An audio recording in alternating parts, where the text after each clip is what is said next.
Hampshire's downs and historic ports hide dark past. From haunted castles and manors to ancient cathedrals and ghostly lanes, these 10 places still whisper of tragedy and restless spirits. Highclere Castle, set amid sweeping parkland, Highclere Castle is known worldwide as the grand setting of Downton Abbey. Yet behind its magnificent Victorian facade, older and darker stories remain.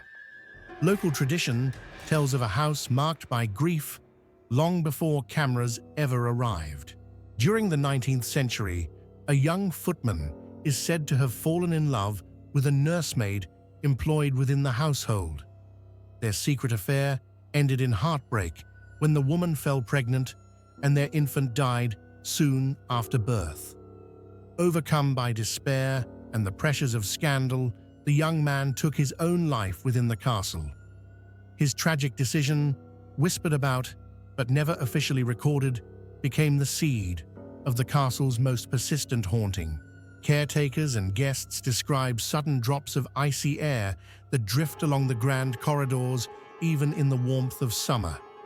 Some report soft but unmistakable sighs, as though someone unseen lingers in sorrow. Dogs belonging to the current family, usually confident in their own domain, have been known to stop suddenly at certain doorways, tails stiff growling at empty air before refusing to cross the threshold. 2 other presences are also spoken of. A figure glimpsed in the upper rooms is sometimes described as a somber woman, in old-fashioned dress, her face indistinct, yet filled with sadness. Another rarely seen, but often sensed, moves quickly at the edge of vision, accompanied by the faint creak of unseen footsteps on ancient floorboards. Whether these are connected to the doomed lovers or to earlier chapters of the estate's long history is uncertain. At night, when the house quiets and the last light fades across the lawns, staff have heard faint weeping from a distant corridor and the soft rattle of a door handle with no hand upon it. Some say the spirit of the young footman still searches for the nursemaid he lost, bound to the place where love turned to tragedy. Today, Highclere remains a house of beauty and prestige, but its splendor is touched by melancholy. For those who walk its echoing halls after dusk, the grandeur feels layered with grief, as if the stones themselves remember the secret sorrow of the past and will not let it fade. Medieval Merchant's House, hidden among the narrow lanes of Southampton's Old French Street, the medieval merchant's house appears at first like a perfectly preserved fragment of the 13th century. Stone walls lean with age, oak beams darken with centuries of smoke, and every corner seems to carry the weight of long-forgotten trade. Yet behind the calm of this historic dwelling lingers a tale of betrayal and sudden violence that refuses to rest. During late Victorian times, the house was let to a woman known as Ruth Dill. By day, she kept the place respectable for passing sailors, but local gossip held that she earned extra income by taking those sailors to her bed. One stormy evening, she tried to rob a wealthy seaman of his jewelry. Caught in the act and desperate to escape punishment, she seized a heavy fire iron and struck him dead. Legend says she hurled the stolen trinkets down the house's deep well before fleeing into the night. Since that bloody evening, strange activity has surrounded the house. Candles in the cellar extinguish themselves even when no draught can be found. Lights dim suddenly, as if a shadow has passed close by. Visitors speak of a sudden bitter chill that falls upon the stairwell, or of a cold hand pressing lightly against their back as they climb the creaking steps.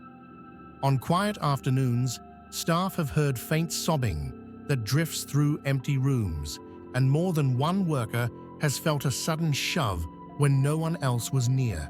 Most unsettling is the figure often glimpsed along the upper corridor, a dark, indistinct woman who pauses to stare longingly into the depths of the ancient well, as though seeking something she can never reclaim. Some describe the faint clink of metal as she fades, echoing the jewelry she once tried to steal. Even after careful restoration, the house has not shed its uneasy air.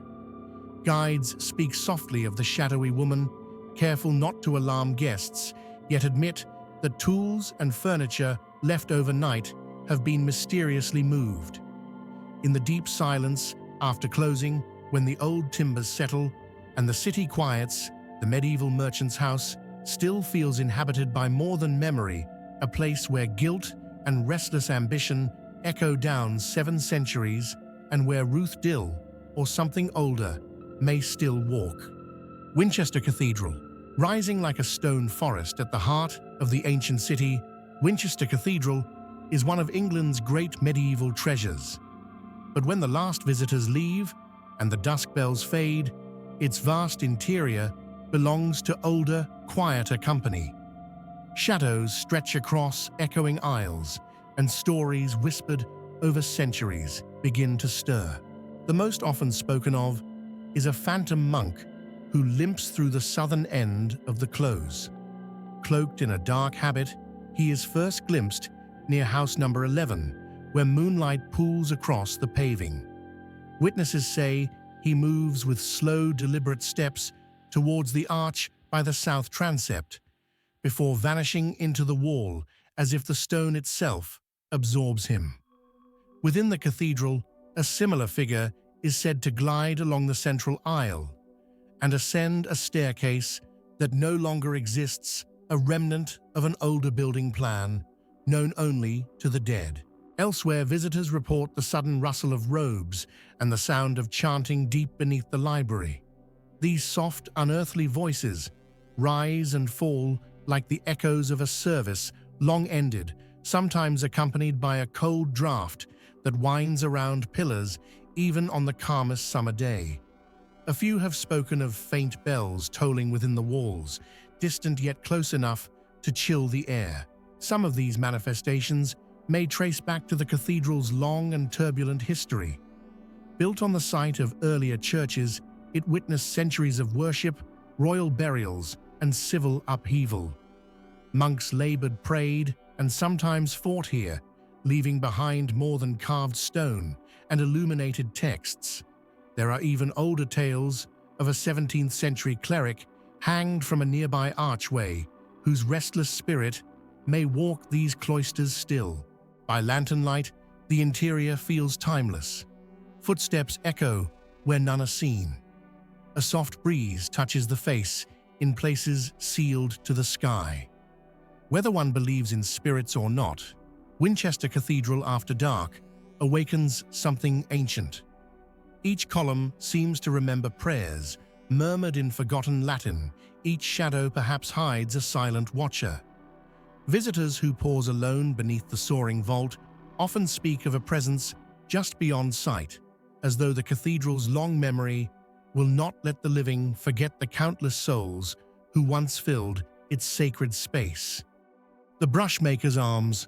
Tucked along a quiet lane in the village of Upham, stands the Brushmaker's Arms, a timbered inn, whose low beams and deep hearth seem built for cheer. Yet for all its rustic charm, locals have long whispered of wealth, violence, and uneasy spirits that still linger within its rooms. The story begins in the 16th century with a man named Mr. Chicket, a solitary figure who was rumored to have hoarded a fortune in gold and silver. One storm-lit night, thieves forced their way into the upper room where he slept. What happened next was swift and brutal. Chicket was beaten to death for his treasure, which legend says was never found. Some believe his spirit still keeps watch, unwilling to leave the scene of his murder. Visitors today often report the sound of coins clinking on bare boards or soft footsteps crossing the locked upstairs chamber where the killing took place. Mirrors have been discovered cracked without reason. Wardrobe doors stand ajar when no one has entered, and the acrid smell of burning sometimes drifts through rooms that hold no fire. In the cozy bar below, tankards have been moved, and chairs nudged from their places as if an unseen patron still seeks his seat. Animals appear especially sensitive. Cats belonging to successive landlords refuse to set paw inside the fatal room, hissing at something invisible. Even a friendly dog has been known to back away, growling from its doorway. A former innkeeper spoke of a heavy wardrobe door that creaked open by itself while he was counting the till, and of hearing slow footsteps pacing directly overhead when the inn was empty. There is talk of another presence too, a despairing landlord who centuries later hanged himself in the cool darkness of the cellar. Staff closing late have felt a sudden pressure on the back or heard the low thump of a rope against stone when all is still. By daylight, the Brushmaker's Arms is a welcoming country pub, its signs swaying gently in the Hampshire breeze. But when the fire burns low and the village sleeps, the atmosphere deepens. A faint chink of metal, a soft tread on empty stairs, and the unmistakable sense of eyes watching from shadows remind guests that old crimes are not easily forgotten. The gold may be lost, but the memory of violence endures, keeping this quiet inn firmly among Hampshire's most haunted places. Jane Austen's House Museum. In the peaceful village of Chawton stands the modest brick cottage where Jane Austen spent the final most creative years of her life. By day, the house welcomes admirers who come to see the desk where she revised Pride and Prejudice and composed Emma and Persuasion. But as evening falls and the last visitors drift away, the rooms seem to remember their famous resident in unsettling ways. Staff and overnight caretakers have long spoken of gentle but persistent phenomena. Doors open and close on their own, even when carefully latched. Footsteps patter softly across empty floors, measured and deliberate, as if someone is checking each room in turn. From the garden, quiet voices have been heard under a moonlit sky, fading the moment anyone approaches. One former caretaker described the sudden scent of lavender in the hallway when no flowers were present, a perfume thought to have been favored in Jane's time. The atmosphere is not menacing, but there is a deep stillness that many describe as watchful. Some visitors report the distinct sensation of being observed while reading her manuscripts in the study, or of a gentle pressure on the shoulder as if a silent hostess were reminding them to turn the page with care. Children have claimed to glimpse a lady in early 19th century dress moving between the parlor and the dining room, her figure dissolving like breath on a window pane. Historians note that Jane Austen's life here was marked by quiet determination. After years of financial uncertainty, she finally had a stable home and a supportive circle of family. It was a period of intense literary activity, but also of illness. She died in Winchester in 1817, at only 41. Perhaps the energy of those creative years left an echo, or perhaps something more personal, lingers an attachment to the very walls that sheltered her imagination. At dusk, the cottage takes on a different character. The fading light pools in corners, and the creak of a floorboard can sound like the rustle of a gown. Whether one believes in spirits or sees only the weight of history, it is easy to feel that the house has kept a trace of its most beloved inhabitant. Visitors often leave with the sense that Jane Austen's presence, gentle yet unmistakable, still walks the rooms where some of English literature's greatest stories were born. The Bargate. At the heart of Southampton stands the Bargate, a grand medieval gatehouse of stone that once guarded the entrance to the bustling port. By day, it rises like a sentinel of the city's maritime past, but when darkness deepens and the high street grows quiet, this ancient arch is said to come alive with echoes from centuries gone by. Reports of strange activity have accumulated for generations. Security staff and late-night passers-by have heard heavy footsteps on the upper floors when no one was inside. At times, a sudden clanging of unseen bells rolls through the stone corridors, followed by an unexplained earth-shaking bang that reverberates across the old gate like a distant cannon. Visitors have described faint voices rising from the vaulted chambers, whispers too soft to understand, yet urgent enough to quicken the pulse. Local legend links these disturbances to the Bargate's long history as both fortress and civic hall. For hundreds of years, it served as a watchtower courtroom and even a prison. Some say the echoes are the restless spirits of guards who once kept the keys, their duties unfinished. Others tell of prisoners whose sentences ended on the gallows, their final cries still folded into the stone. A few believe the phantom bells are a spectral warning, recalling times when the city braced for attack from pirates or enemy fleets. Modern encounters add fresh layers to the mystery. A nighttime photographer described setting up his tripod beneath the great arch when a cold breath swept over him, extinguishing his lantern and leaving a smell of damp earth. Another witness spoke of a faint blue glow that shimmered along the battlements before vanishing as quickly as it appeared. Even those skeptical of ghosts admit that the Bargate seems to hold a memory of long-ago alarms and celebrations. By daylight, the structure is a proud civic landmark, welcoming visitors with carved lions and weathered shields. Yet after sunset, its shadowed chambers can feel charged, as if the stone itself remembers centuries of watch and warning.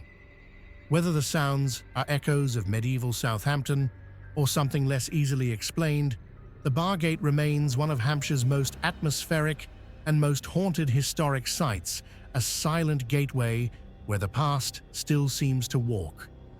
Breamore House, in the quiet countryside near Fordingbridge, stands Breamore House, a stately Elizabethan mansion whose elegant brickwork conceals tales of grief and ominous prophecy.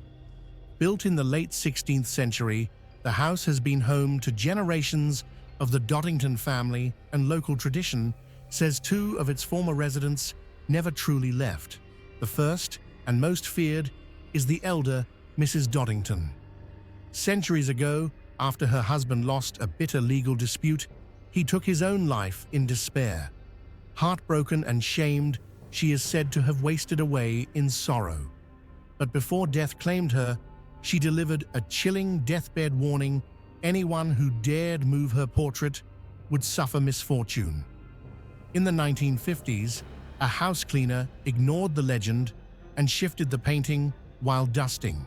Within hours, he fell and broke his leg. Since then, few have been brave enough to disturb it again. Tragedy did not end with her. Her daughter's fate was even darker.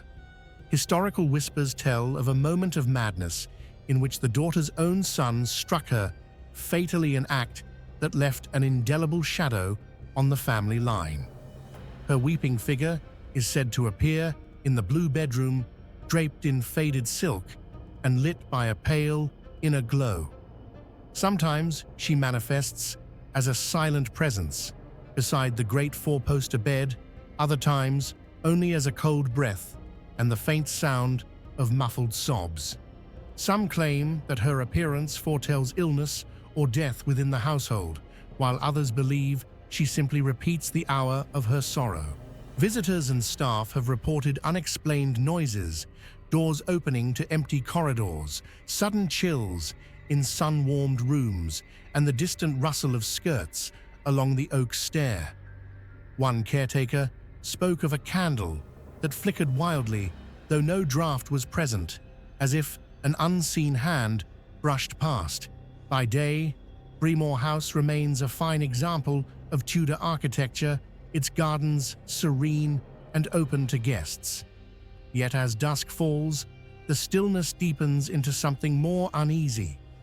The legends of curses and unquiet spirits seem to seep from from the very timbers. Whether these happenings are echoes of grief or true hauntings, Breamore House endures as one of Hampshire's most unsettling historic homes, a place where love loss and warnings from beyond still linger in the silence. The Alverbank Hotel. Overlooking the windswept waters of Stokes Bay, the Alverbank Hotel carries an atmosphere of timeless elegance by day.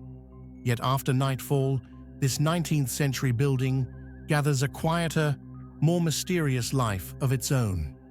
Guests and staff have long spoken of a graceful figure who moves along the back staircases and upper corridors, her presence gentle but unmistakable.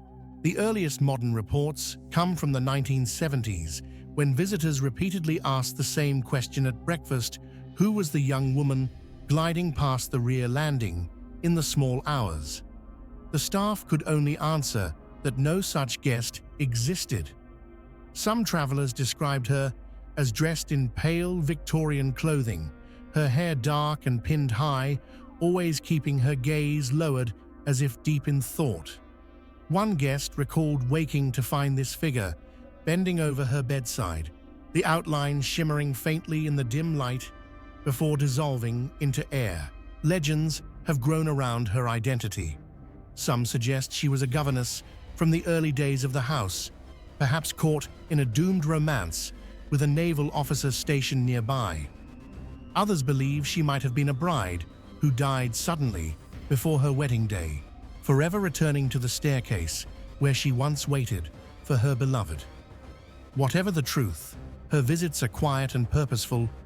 No rattling chains or violent gestures, only the soft creak of old wood and a sudden scent of lavender that lingers after she vanishes. Hotel workers tell of small, unaccountable movements in locked rooms, a chair slightly turned from its usual angle, a mirror gently misted as though someone had leaned close. One night porter recounted hearing measured footsteps above him, only to find every door closed and dark. Despite these eerie touches, the spirit is said to bring no harm, as if still fulfilling a role of welcome long after her own time ended. By daylight, the Alverbank remains a charming coastal retreat with sweeping views and quiet gardens. But when evening settles over the Solent and the tide whispers against the sea wall, guests who climb the back stairs may feel a soft brush of cool air and sense they are not alone. The Lady of the Alverbank keeps her silent vigil, a gentle yet haunting echo of Hampshire's maritime past. Moyles Court School. Deep in the wooded lanes near Ringwood stands Moyles Court, a 17th-century manor that today serves as a school. Beneath its peaceful exterior lingers the shadow of a tragedy from the turbulent years following the Monmouth Rebellion of 1685. Local legend names the resident spirit as Dame Alice Lisle, a woman of quiet charity whose compassion cost her life. According to history, Dame Alice gave brief shelter to two men fleeing the failed uprising. She had no allegiance to their cause, but wished only to spare them from soldiers scouring the countryside. Her mercy was enough to seal her fate. When discovered, she was tried by the infamous Judge Jeffreys during the bloody assizes and condemned to death. Records tell how she met her execution bravely, but the injustice of her sentence left a scar that folklore insists never healed. Since then, her ghost has been reported both within Moyles Court and along the narrow lanes leading to it. Witnesses speak of a spectral carriage pulled by headless horses thundering up to the house before fading into the night air. Others tell of a tall figure gliding silently through the grounds, sometimes carrying her own head under one arm, as if to remind onlookers of the price she paid for kindness. At times, a sudden rich scent of violets fills the air for no reason, said to herald her passing. Teachers and late working staff describe strange occurrences: footsteps pacing across empty floors, faint knocks on locked doors, and a soft rustling like skirts brushing against wood-paneled walls. One caretaker recounted how the electric lights dimmed without cause as he crossed the main hall, followed by a fleeting chill that raised every hair on his neck. Whether these manifestations are a restless spirit or the house itself remembering a violent chapter, the effect is undeniable. On quiet evenings, when mist curls around the ancient trees and the moonlight silvers the old brickwork Moyles Court, seems to hold its breath. Visitors walking the dark drive sometimes pause at an unexpected fragrance of violets and feel a presence beside them, gentle, sorrowful, and unforgettably real. Dame Alice Lyle's story endures here, a testament to compassion punished and a warning carried on the Hampshire wind. Hinton Ampner, set amid rolling parkland and venerable trees, Hinton Ampner looks every bit the gracious country house. Yet its serene facade hides one of the most notorious hauntings in English folklore. The so-called Great Haunting, which troubled the earlier house on this site in the 18th century, once drew national attention for the sheer persistence and variety of its disturbances. According to historical accounts, the old Hinton Ampner was plagued by relentless noises, doors slamming through the night, furniture dragged across floors, heavy footsteps pacing rooms thought to be empty. Family members spoke of sudden cold blasts and whispered voices that ceased the moment a candle was lit. Servants refused to remain after dark, claiming to hear low moans and even phantom children crying in distant corridors. A local rector who stayed to investigate described a constant rattling of windows and the unmistakable creak of unseen figures on the stair. His detailed notes still survive, adding weight to the legend. The cause of these torments was never proven, but rumors flourished. Some believed the land itself was tainted by an earlier tragedy, perhaps an unrecorded burial or an act of violence within the house's foundations. Others whispered of a hidden crime murder concealed and never confessed, its victim demanding justice across the years. Eventually, the family abandoned the original building, and it was later rebuilt, sweeping away the old walls that had echoed with such uncanny sounds. Yet Hinton Ampner's story did not end there. Visitors to the current house still report fleeting experiences, the quiet swish of a silk gown on the upper landing, or a pale lady glimpsed by moonlight in the formal gardens before vanishing behind the yew hedges. Gardeners speak of an unexplained perfume of roses drifting suddenly on still mornings, and occasional soft knocks that seem to come from nowhere. Today, the estate stands calm and beautifully maintained, welcoming those who come to admire its architecture and views. But as dusk deepens and the deer move silently at the woodland edge, a subtle tension lingers. Perhaps it is only the memory of that long-ago haunting, or perhaps the spirit of the silk-gowned lady still walks in quiet protest, reminding the living that some histories cannot be rebuilt away. Hampshire's stately homes and shadowed lanes still breathe with mystery. Share your own encounters in the comments and subscribe to Creepy Experience for more haunted history and ghostly tales.